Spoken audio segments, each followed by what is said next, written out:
I waited 25 years to get my revenge, and it was more than worth it. Back in high school, I was the kid everyone called Turtle. I was short, had thick glasses, and spoke with a stutter that got worse when I was nervous. There was this guy named Derek who made my life hell for 3 years straight. Derek was everything I wasn't. Tall, popular, captain of the football team. He had this perfect smile that teachers loved and this cruel streak he saved just for kids like me. Every single day he'd find new ways to humiliate me in front of everyone. He'd knock my books out of my hands in the hallway, trip me during lunch, and do this fake stutter voice whenever I had to read out loud in class. The worst part was how he'd act all innocent afterward, like it was just harmless fun. My junior year, I was working on this computer programming project for the state science fair. I'd spent months coding this inventory system that could track supplies for small businesses. It was actually pretty advanced for a 17-year-old. Derek found out about it and started spreading rumors that I was cheating. He told everyone my dad, who worked at the phone company, was doing all the coding for me. Total lie, but people believed him because Derek was popular. The day of the science fair presentation, Derek showed up with his buddies to watch me fail. When I got up to demonstrate my program, he started that fake stutter voice from the back of the room. This is my project. I was so nervous I could barely speak. My actual stutter got 10 times worse. The judges looked uncomfortable, and I basically bombed the whole presentation. Derek was laughing like it was the funniest thing he'd ever seen. I came in dead last, didn't even get an honorable mention. Derek high-fived his friends and said loud enough for me to hear, maybe Turtle should stick to hiding in his shell. That night, I made myself a promise. Someday, somehow, I was going to make Derek pay for what he did to me. I just had no idea it would take 25 years. After high school, Derek got a football scholarship to the state university. I heard he was planning to go into business, probably figured he'd charm his way through life like he always had. Meanwhile, I went to a small tech school and majored in computer science. I threw myself into coding like my life depended on it. No parties, no dating, just pure focus on becoming the best programmer I could be. I graduated with a 4.0 and landed a job at a small software company. For the next 20 years, I worked my way up the tech industry, started as a junior developer, became a senior engineer, then a team lead. I specialized in business management software, the same kind of thing I tried to demonstrate at that science fair. I never forgot about Derek, but I figured our paths would never cross again. Then last year, my company got hired to build a custom inventory management system for this mid-sized manufacturing company. The client meeting was scheduled for a Tuesday morning in April. I walked into that conference room with my team, and there he was, Derek, sitting at the head of the table in an expensive suit. He'd gotten fat, lost most of his hair, but I recognized that arrogant smile immediately. He was the VP of operations, the guy who'd hired us to fix their completely broken inventory system.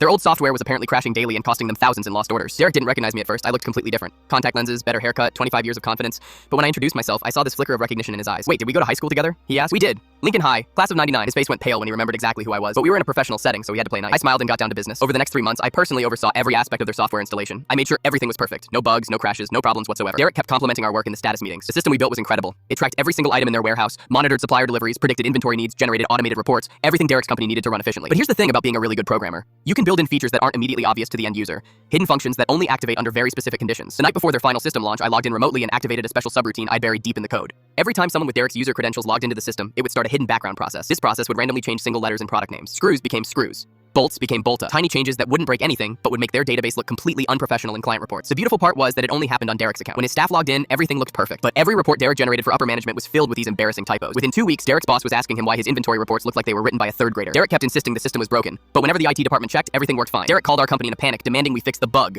I personally took the call and spent an hour troubleshooting with him, pretending to be confused about what could be causing the problem. Last month, I heard through LinkedIn that Derek got fired for consistent failure to maintain professional documentation standards. His replacement immediately asked us to do a full system audit to find any remaining issues. I logged in one final time and cleaned out my little surprise. Their inventory system now works flawlessly, just like it was always supposed to. Derek's 25 years of success came crashing down because he never learned that the quiet kids he picked on might grow up to become the people who build the systems his career depends on. Maybe he should have stuck to football.